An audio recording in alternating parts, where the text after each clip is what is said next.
వసంతవల్లరి వీణులతో వీక్షించండి. వసంతవల్లరికి స్వాగతం. ఈనాటి వసంతవల్లరిలో ప్రముఖ కథా రచయిత్రి శ్రీమతి లలితా శ్రీపతి గారి రచన జీవన్ భద్రాణి పశ్యతి వింటారు.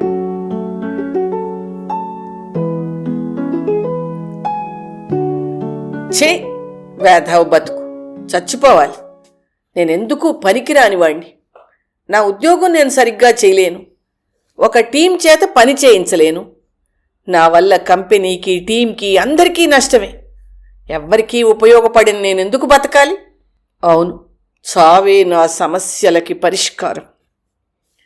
గచ్చిబౌలి ఆఫీస్ నుంచి నల్లకుంటలో ఉన్న ఇంటికి కారులో బయలుదేరిన సంతోష్ 1,50,000 సార్లు అనుకున్నాడు ఆత్మహత్య చేసుకోవాలని. కాని ఎలా చేసుకోవాలో తేల్చుకోలేక మదన పడుతున్నాడు. ఎంత సాఫ్ట్వేర్ రంగంలో ఉద్యోగాలు పోవడం అన్నది మామూలు విషయమే అయినా తనదాకా వస్తే కానీ ఆ బాధ తెలీదు. సింపుల్గా ఒక మెయిల్ పెట్టి, రేపటి నుంచి నీ అవసరం మాకు లేదు, నీకు రావాల్సిన జీతమే కాక ఇంకో 3 నెలల జీతం కూడా ఇస్తున్నాం అన్న మెయిల్ చూసి గుండాగినంత పనయ్యింది సంతోష్కి. మేనేజర్ పిలిచి, సారీ సంతోష్, నువ్వు నీ టీం మంచి వర్కర్స్ అని అందరికీ తెలుసు, కానీ ప్రస్తుతం ఈ టీం అవసరం లేదని టాప్ మేనేజ్మెంట్ అనుకున్నారు. నిన్ను, మీ టీంలో ఉన్న 4 తీసేయాల్సి వచ్చింది. మీ అందరి రెజ్యూమేలు నేను నా ఫ్రెండ్స్కి ఫార్వర్డ్ చేస్తాను, ఎక్కడ అవకాశం ఉన్నా చెప్తాను, ఆల్ ద బెస్ట్ అంటూ షేక్ హ్యాండ్ ఇచ్చిన బాస్కి థ్యాంక్స్ అని అస్పష్టంగా అని బయటికి వచ్చాడు సంతోష్. ఒక్కసారి ఆ వార్త వినేసరికి బుర్రంతా బ్లాంక్ అయిపోయి బయట ఉన్న మిగిలిన టీంతో ఏం మాట్లాడాలో తెలియక ఐఎమ్ సారీ గైస్ అని చెప్పి బయటపడ్డాడు. వాళ్ళు వెనక నుంచి పిలుస్తున్నా వినకుండా ఆఫీస్ నుంచి బయటకు వచ్చాడే కానీ ఎక్కడికి వెళ్లాలో గమ్యం తెలియక కారు నడుపుతూ ఆలోచిస్తున్నాడు సంతోష్. ఫోను వరుసగా మోగుతున్నా పట్టించుకోకుండా కార్ని డ్రైవ్ చేస్తున్నాడు. టీం వాళ్ళు, భార్య శ్రావణి, తల్లి, తండ్రి అందరూ వరుసగా ఫోన్ చేస్తున్నారు. కానీ ఎవ్వరితోనూ మాట్లాడాలనిపించలేదు సంతోష్కి. భార్య శ్రావణి 3 నెలల క్రితమే బాబుని ప్రసవించింది. మంచి రోజని కిందటి వారం పుట్టింటి నుంచి అత్తవారింటికి వెళ్ళింది. ఇంకో 2 రోజుల్లో సంతోష్ తల్లి, తండ్రి శ్రావణిని, బాబుని తీసుకొద్దామనుకుంటున్నారు తన ఇంటికి. ఈ వార్త విన్నాక ఫోన్ ఎత్తి వాళ్ళకేం చెప్పాలో, ఏం మాట్లాడాలో సంతోష్కి అర్థం కావటం లేదు. అందరికీ బాధ కలిగించే వార్త. అదెలా చెప్పాలి? తల్లిదండ్రులకి సంతోష్ ఒక్కడే సంతానం. తండ్రి ప్రైవేట్ కంపెనీలో మిషన్ల దగ్గర ఆపరేటర్గా పనిచేసి తనకొచ్చే చిన్నపాటి జీతంతో సంతోష్ని కష్టపడి చదివించాడు. బాగా చదువుకుని కొడుకు తనకి అండ అవుతాడు అని ఆశపడ్డాడు. సంతోష్ తండ్రిని నిరాశపరచలేదు. చక్కగా చదువుకుని మంచి ఉద్యోగం తెచ్చుకుని ఆయనకు అండగానే ఉన్నాడు. రిటైర్ అయ్యాక వచ్చిన డబ్బు, కొడుకు తీసుకున్న అప్పుతో ఊళ్ళో చిన్న ఫ్లాట్ కొనుక్కుని తల్లి, తండ్రి ఉంటున్నారు. ఇంటి ఖర్చుకి ఇబ్బంది లేకుండా ప్రతి నెలా వాళ్ళకి డబ్బు పంపుతున్నాడు సంతోష్. సంతోష్ పెళ్లి విషయాల గురించి ఇంట్లో మాటలు మొదలయ్యాక తన మనసులోని మాట తల్లిదండ్రులతో చెప్పాడు. నాకు ఉద్యోగస్తురాలనే చూడండి, నాలాగే సాఫ్ట్వేర్లో పనిచేసే అమ్మాయే అయితే జీతం బాగా వస్తుంది, ఇద్దరం డబ్బు దాచుకోవచ్చు అన్నాడు. నీలాగే పొద్దున్న పోయి రాత్రికొచ్చి ఇంట్లో పని కూడా చెయ్యాలంటే కష్టం. హాయిగా ఏ స్కూల్ టీచరు అయితే బోలెడు సెలవులు టైం ప్రకారం వెళ్ళొస్తారు. ఇంటికొచ్చాక ఈ ఆఫీస్ పని ఉండదు. శ్రావణి మన బంధువుల్లో అమ్మాయే, బిఈడి చేసి స్కూల్లో పనిచేస్తోంది, మాకు నచ్చింది, చూడు మరి అంటూ ఫోటో సంతోష్ చేతికిచ్చింది తల్లి. అమ్మాయి బానే ఉంది, ఏదో ఒక ఉద్యోగం చేస్తోంది, గుడ్డి కన్నా మెల్లనయం కదా అనుకున్నాడు సంతోష్. పెళ్లి చూపుల్లో కానీ తెలియలేదు శ్రావణి గుడ్డి కాదు, మెల్లా కాదు, మంచి విశాలాక్షి అని. శ్రావణి లెక్కల్లో డిగ్రీ, పీజీ చేసి తనకిష్టమైన ఉపాధ్యాయ వృత్తిలో చేరింది. బతకలేక బడిపంతులుగా కాదు, సిటీలో బాగా పేరున్న ఇంటర్నేషనల్ స్కూల్లో ఉద్యోగం, మంచి జీతం. నాకు ఇంజనీరింగ్లో సీట్ వచ్చినా ఇష్టమైన ఉపాధ్యాయ వృత్తి కోసం వదిలేశాను. ఏ సాఫ్ట్వేర్ ఇంజనీర్ జీతానికి తీసిపోకుండా నెలకి జీతం 1,00,000 వస్తుంది. నా పేరు మీద స్కూల్ దగ్గరలోనే ఫ్లాట్ బుక్ చేశాను. జీతంలోంచి లోన్కి కట్టయ్యాక కొంత మా అమ్మా నాన్నలకి పంపి మిగిలింది ఇంట్లో ఇస్తాను. మీకు అభ్యంతరం లేదుగా? అడిగింది శ్రావణి. శ్రావణి కూడా ఒక్కతే సంతానం. ఆమె తండ్రి కూడా చిరుద్యోగి అవడం వల్ల కొంత ఆర్థిక సాయం చేస్తానంటే అందులో తప్పు పట్టేదేమీ కనబడక సంతోష్ సరే అన్నాడు. అందరూ అనుకున్నట్టు స్కూల్ టీచరే అయినా శ్రావణికి ఎక్కువ సెలవులుండేవి కావు. పేపర్లు దిద్దడము, విద్యార్థులని పోటీ పరీక్షలకు తయారు చేయడము, రాబోయే సంవత్సరానికి పాఠ్యాంశాలు తయారు చేయడము లాంటివి ఉండేవి. ఏడాది తిరిగేసరికి శ్రావణి గర్భవతి అయింది. స్నేహితులందరూ పిల్లలు పుట్టక ఐవీఎఫ్ కోసం లక్షలు ఖర్చు పెడుతుంటే తనకి ఫ్రీగా పిల్లలు పుడుతున్నారని సంతోషపడ్డాడు సంతోష్. శ్రావణి చివరి రోజు వరకు స్కూల్కి వెళ్ళి తేలిగ్గా బాబుని కంది. అందరూ ఆనందపడ్డారు. శ్రావణి పుట్టింటికి వెళ్ళి 3 నెలల తర్వాత వస్తోంది. త్వరలో స్కూల్కి వెళ్ళాలి కనుక బాబుని చూడ్డానికి ఎవరినైనా పెట్టుకుందామని శ్రావణి ఉదయమే వెళ్ళిపోయినా సంతోష్ మధ్యాహ్నం షిఫ్టులో వెళ్తే జీవితాన్ని ఎలాగో లాక్కురావచ్చు అనుకున్నారు. శ్రావణి తండ్రి ఇంకా ఉద్యోగంలో ఉన్నాడు కాబట్టి వాళ్ళొచ్చి ఉండలేరు. సంతోష్ తండ్రి రిటైర్ అయినా ఆయన ఆరోగ్యం అంతంత మాత్రమే. తల్లికి మోకాళ్ల నొప్పులు, త్వరలో ఆపరేషన్ చేయించాలన్నారు. అంచేత వాళ్ళొచ్చినా పెద్ద ఉపయోగం ఉండదు అని వాళ్ళని ఇక్కడికి వచ్చి ఉండమని చెప్పలేదు సంతోష్ శ్రావణి. ఇప్పుడేం చెయ్యాలి? శ్రావణి ఉద్యోగానికి వెళ్లాలంటే మనిషి సాయం కావాలి. దాంతో ఖర్చు పెరుగుతుంది. ఇప్పుడున్న పరిస్థితికి తనకి వెంటనే ఉద్యోగం రావడం కూడా తేలిక కాదు. 3 నెలల తర్వాత కూడా తనకి జాబ్ రాకపోతే ఊళ్ళో కొన్న ఫ్లాట్ అప్పుకి కట్టాలి. అమ్మా నాన్నలకి నెల ఖర్చులకి డబ్బు పంపాలి. తలుచుకుంటే అంత అగమ్యగోచరంగా ఉండి ఒళ్ళు జలధరించింది సంతోష్కి. శ్రావణికి ఈ వార్త సంతోష్ స్నేహితుల ద్వారా తెలిసినట్టుంది. అతను ఫోన్ ఎత్తలేదని కంగారుగా మెసేజ్ పెట్టింది. ప్లీజ్ సంతోష్, ఒక్కసారి ఫోన్ ఎత్తి మాట్లాడు, నాకు చాలా కంగారుగా ఉంది అంటూ. సంతోష్కి గట్టిగా ఏడవాలనుంది. శ్రావణి ఇక్కడ ఉండుంటే ఎంత బాగుండేది. ఇలాంటి సమయంలో నా అనే మనిషి ఉంటే ఎంత ఓదార్పుగా ఉండేది. నేనే కాదు, నా టీంలో వాళ్ళు కూడా ఉద్యోగం పోగొట్టుకున్నారు. అందులో ఒక అతనికి మొన్ననే పెళ్ళయింది. ఇంకో అమ్మాయికి పసిపిల్లలు, అత్తగారి బాధ్యత. మిగిలిన వాళ్ళు కూడా సాదాసీదా కుటుంబాలే. వాళ్ళందరి సంగతి ఏమిటి? నేను కనీస సానుభూతి కూడా చూపించకుండా వచ్చేశాను. ఛీ, నా మీద నాకే అసహ్యం వేస్తోంది అనుకోసాగాడు సంతోష్. మళ్ళీ శ్రావణి వాయిస్ మెసేజ్ వచ్చింది. ముందు వద్దనుకున్నా అది తీసి విన్నాడు. సంతోష్, మీ టీం వాళ్ళంతా ఫోన్ చేస్తున్నారు, నువ్వెవరితోనూ మాట్లాడకుండా వెళ్ళిపోయావని.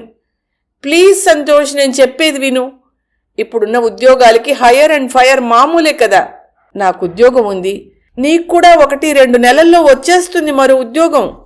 అప్పటి వరకు హాయిగా బాబుతో ఆడుకో, రెస్ట్ తీసుకో. ఇప్పుడు అనవసరమైన ఆలోచనలతో మనసు పాడు చేసుకోకు. నీ ఫ్రెండ్స్ దగ్గరికి వెళ్ళు, లేదా వాళ్ళని నీ దగ్గరికి రమ్మను. ఒక్కడివి మాత్రం ఉండకు. మేమందరం ట్యాక్సీ తీసుకుని బయలుదేరాం. ఇంకో 4 గంటల్లో మన ఇంట్లో ఉంటాం. దయచేసి నువ్వెక్కడున్నా సరే వెంటనే ఇంటికి రా ప్లీజ్. నా కోసం సంతోష్, మన బాబు కోసం, మీ అమ్మా నాన్న, మా అమ్మా నాన్నల కోసం.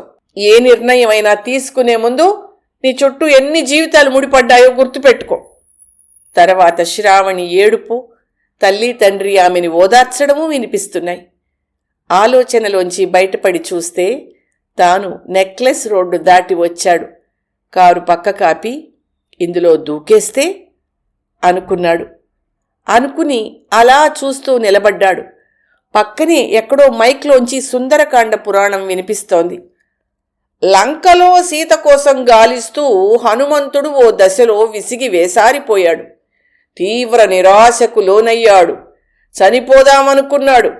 సరిగ్గా అదే క్షణంలో గుండె లోతుల్లో చిన్న ఆశ మొలకెత్తింది. సీతమ్మ కంటపడుతుందన్న విశ్వాసం చిగురించింది. జీవన్ భద్రాణి పశ్యతి అంటే జీవించడంలోనే సుఖం ఉంది. చచ్చి సాధించేదేమీ లేదు. బతికుంటే సుఖములు బడయవచ్చు అనుకున్నాడు హనుమంతుడు. తిరిగి ప్రయత్నాలు కొనసాగించాడు. అద్భుత విజయాన్ని సాధించాడు. ఇది ఒక అద్భుతమైన మంత్రం. ప్రతి మనిషి తన కష్టకాలంలో తలుచుకోవలసిన వాక్యం అది వింటూనే ఆ ఉపన్యాసం తన కోసమే చెప్తున్నారా అనుకుంటూ మళ్లీ నీళ్లవైపు చూశాడు. దూరంగా ఒక ఆకారం లీలగా నీళ్లవైపు వెళ్లడం కనిపించింది. ఇదేమిటి? ఎవరు? కొంపతీసి ఆత్మహత్య చేసుకోవడం లేదు కదా? తన ఆత్మహత్య సంగతి మర్చిపోయి కారులోంచి దిగి అటువైపు పరిగెత్తాడు సంతోష్. ఆ ఆకారం దగ్గరవుతుంటే అది ఒక ఆడమనిషి అని తెలుస్తోంది. అమ్మా, ఆగు, నీళ్లలోకి వెళ్ళకమ్మా అంటూ పరుగు పెడుతూ నీళ్లలో దూకబోతున్న అమ్మాయిని పట్టి ఆపాడు. వదలండి, నేనెవరికీ అక్కర్లేదు, నేను చావాలి అంటూ ఆమె విదిలించుకుంటోంది. ఈడ్చి ఆమె చెంప మీద ఒక్కటి కొట్టాడు. ఆ అమ్మాయి కింద కూలబడి చేతుల్లో మొహం దాచుకుని ఏడవసాగింది. ఆమె వయసు సుమారు 20-25 మధ్య ఉంటుంది. చిన్నపిల్లలా ఉన్నా మెళ్ళో నల్లపూసలు, పెళ్ళయిందని చెప్తున్నాయి. సంతోష్ కూడా పక్కనే కూర్చుని కాసేపు ఆ అమ్మాయిని ఏడవనిచ్చాడు. కొంత దుఃఖం తగ్గాక, నీ పేరేమిటమ్మా? ఎక్కడుంటావు? మీ ఇంటి దగ్గర దింపుతాను, పద అన్నాడు. ఇంటి దగ్గర నా కోసం చూసేవాళ్ళెవ్వరూ లేరు, నేను వెళ్ళను అంది ఆ అమ్మాయి. చూడమ్మా అని సంతోష్ అంటుంటే, సుమ అంది. సుమ, మీ భర్త కంగారు పడతారు. ఇంట్లో ఉన్నవాళ్ళు కూడా, మా అత్త, మామ, మా వారు, మా బాబు ఉన్నారు ఇంట్లో. నేను సూపర్ బజార్లో పనిచేస్తాను. మా ఇల్లు ఖైరతాబాద్ స్టేషన్ వెనకాలండి. మా బాబుకి 2 ఏళ్ళు. మా మామ రోజు కూలి, మా ఆయన ఆటో నడుపుతాడు. మా ఊళ్ళో మాకు పొలము, ఇల్లు ఉన్నాయి, కానీ అవి తాకట్టులో ఉన్నాయి. విడిపించాలని నేను కూడా పనిచేస్తూ చిట్టి కడుతున్నానండి. నేను డ్యూటీకి వెళ్తానా, అప్పుడు మా బాబుని మా అత్తమ్మ సరిగ్గా చూడదు. ఏమన్నా అన్నానో కొట్లాటలే. నేనేమన్నా నాకు నగలు కావాలని పనిచేస్తున్నానా? ఇల్లు గిర్వీ విడిపించడానికే కదా అంటాను నేను. ఇవాళ పొద్దున్న కూడా అలాగే కొట్లాట అయింది. దిమాకంతా టెన్షన్లో పెట్టుకుని పనికెళ్ళాను. నేను మనిషినే కదండి. పనిలో చిన్న తప్పు చేశాను. ఒక్క నిమిషం కూడా ఆగలేదు మేనేజర్. అందరి ముందు నన్ను తిట్టి వెంటనే ఉద్యోగంలోంచి తీసేశాడు. ఇప్పుడు ఇంటికెళ్ళి ఏం చెప్పాలి? మా అత్తమ్మ ఇంకెన్ని తిడుతుందో. ఒక్కో మాట ఒక్కో చెంపదెబ్బలా చెళ్ళున తగులుతున్నాయి సంతోష్కి. చూడమ్మా, ఆత్మహత్య చేసుకుంటే నీ కొడుకుని ఎవరు చూస్తారు?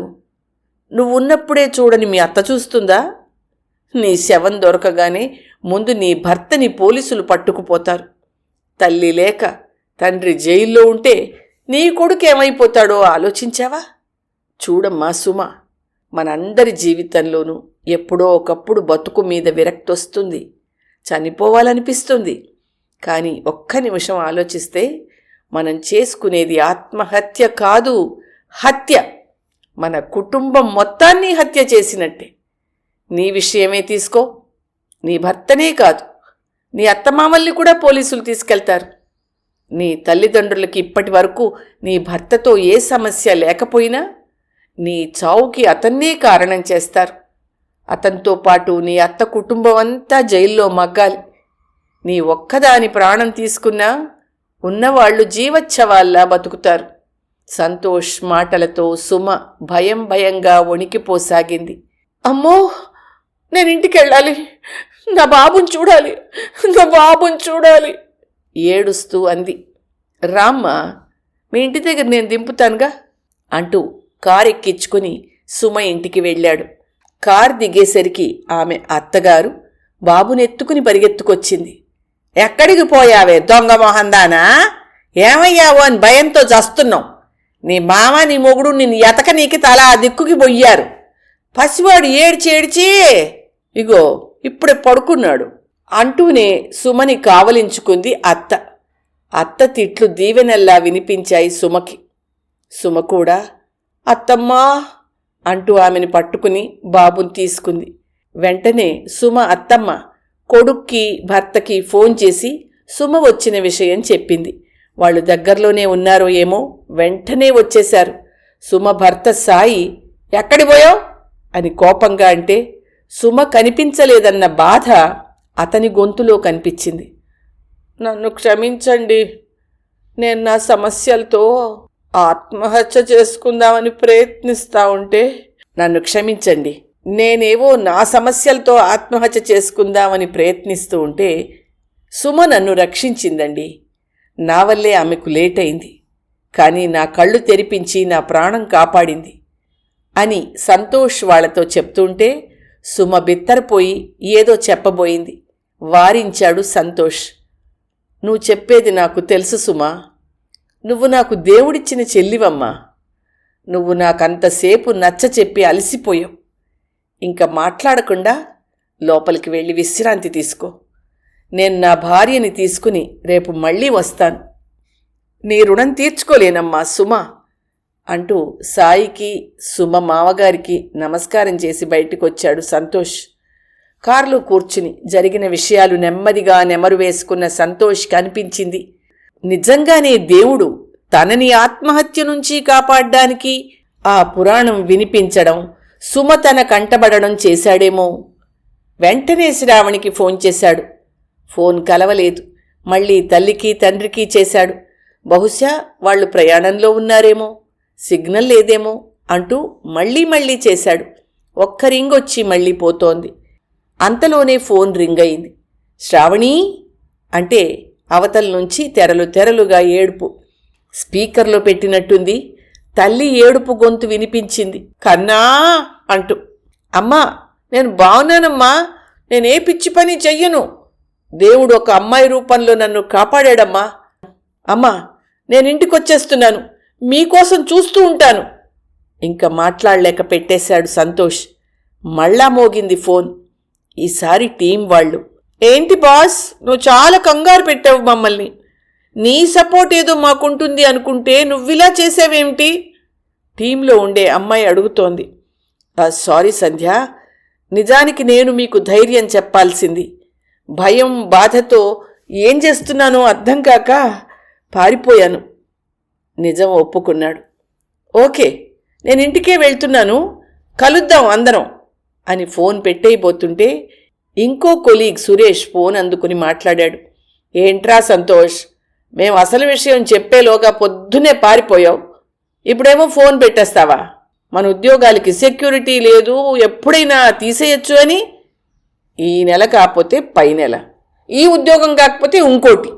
అంత మాత్రాన అంత నిస్పృహకెందుకు లోనయ్యవురా? మాకు లేవా డబ్బు సమస్యలు?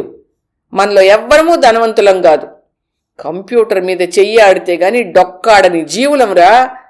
అందరం కలిసి ఏదో ఒకటి చేసేవాళ్ళం కదా. నువ్వు కంగారు పడి మమ్మల్ని అందరినీ కంగారు పెట్టావు కదా. పోన్లే, తెలుగు సినిమా చివరి సీన్లాగా అంతా శుభమే జరిగింది. ఇంతకీ ఆ శుభవార్త ఏమిటో చెప్పనా? మన టీం మేనేజర్గా పనిచేసి స్టార్టప్ మొదలుపెట్టిన అభిషేక్ గుర్తున్నాడా? అతనికి అర్జెంటుగా వర్క్ ఫోర్స్ కావాలట. మన టీం అందరినీ వాళ్ళ కంపెనీలోకి ఇప్పుడు మనకొచ్చే జీతం కన్నా ఎక్కువ ఇచ్చి మరీ తీసుకుంటున్నాడు. ఊపిరి తీసుకోవడానికి ఆగాడు సురేష్. ఏమన్నావు సురేష్? నువ్వు చెప్పింది నిజమా? ఆనందంతో ఉబ్బితబ్బిబ్బయ్యాడు సంతోష్. పొద్దుట్నుంచి నిన్ను కాంటాక్ట్ చేయడానికి ఎంత ప్రయత్నిస్తున్నావో నీకు తెలియదురా. అమ్మయ్యా, ఇప్పటికి నిన్ను కాంటాక్ట్ చేయగలిగాం. మళ్ళీ సురేష్ని ఆపుతూ, మీరంతా ఎక్కడున్నారు? మీ ఇంటి దగ్గరే కాపలా కాస్తున్నావు నాయనా, నువ్వు త్వరగా రా అని పెట్టేశాడు ఫోన్ సురేష్. కార్ వెంటనే తన ఇంటి వైపుకు మళ్లించాడు. తనకి ఉద్యోగం వస్తే తన సమస్య పరిష్కారం అయినట్టే సుమకి ఎలానూ ఉద్యోగం పోయింది కదా. బాబుని చూడ్డానికి రమ్మంటే ఆమె సమస్య కూడా తీరినట్టవుతుంది కదా. తను ఆ అమ్మాయి సమస్య పరిష్కరిస్తే దేవుడు తన సమస్య పరిష్కరించాడు. అవును, పరిష్కారం లేని సమస్యలేమున్నాయని జీవితంలో ఒక్క నిమిషం నిదానంగా ఆలోచిస్తే అన్నిటికీ పరిష్కారాలు దొరుకుతాయి. సుమ సమస్య అనగానే ఎంతో తేలిగ్గా పరిష్కరించానే, కానీ అది నా సొంత సమస్య అనేసరికి నిస్పృహ ఆవహించి ఆత్మహత్య చేసుకుందామనుకున్నాను. ఎంత తప్పు ఆలోచన. నాకు లేదా కుటుంబం? నా ఒక్కడి ప్రాణానికి ముడివేసుకున్న ప్రాణాలు ఎన్నున్నాయి? ఒక్క క్షణం నా వాళ్ల గురించి ఆలోచిస్తే, ఎవరైనా సరే ఒక్క క్షణం తన వారి గురించి ఆలోచిస్తే వాళ్ళు తమ ప్రాణాలు తీసుకోగలరా? లేరు, తీసుకోలేరు. ఇంకెప్పుడు ఇలాంటి ఆలోచన రానియ్యకూడదు. ఎవరైనా సరే ఇలా నిరాశ నిస్పృహలకు లోనై ఉన్నట్టు అనిపిస్తే వాళ్లతో మాట్లాడి సమస్య పరిష్కారం అవ్వడానికి సాయం చెయ్యాలి. నా అదృష్టం కొద్దీ అందరూ నన్ను అర్థం చేసుకుని నా సమస్య పరిష్కారం చేసేవాళ్లు దొరికారు. ఇంకెప్పుడు నాకిలాంటి ఆలోచన రాకూడదు, రానివ్వను. దృఢ నిశ్చయంతో ఇంటి ముందు కారాపి తన కోసం ఎదురుచూస్తున్న తన వాళ్లని చూస్తూ భవిష్యత్తులోకి నడిచాడు సంతోష్.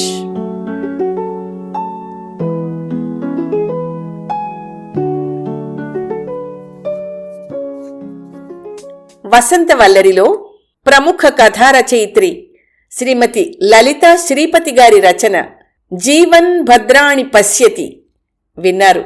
ఈ కథ జూలై 2025 సుమతి మాసపత్రికలో ప్రచురింపబడింది. వసంతవల్లరిలో ఇవాల్టి కార్యక్రమం మీకు నచ్చిందని ఆశిస్తున్నాను. అందుకే లైక్ చేసి మీ మిత్రులకు బంధువులకు లింక్ను షేర్ చేసి మీ అమూల్యమైన అభిప్రాయాన్ని నాకు కామెంట్ బాక్స్లో తెలియచేయమని, వసంతవల్లరికి సబ్స్క్రైబ్ చేయమని విన్నవించుకుంటూ మీ వసంతలక్ష్మి అయ్యగారికి సెలవు. మరి థ్యాంక్ యూ. వసంతవల్లరి మిత్రులు, శ్రేయోభిలాషులు, వీక్షకులు, శ్రోతలు అందరికీ ఒక విజ్ఞప్తి. గతంలో లాగానే ఎప్పటికప్పుడు నా కథలను విని స్పందన తెలియచేయమని కోరుతూ, నేను చదివిన కథ మీకు బాగా నచ్చినట్టయితే తప్పకుండా హైప్ ఆప్షన్ నొక్కి నన్ను ప్రోత్సహిస్తారు కదూ.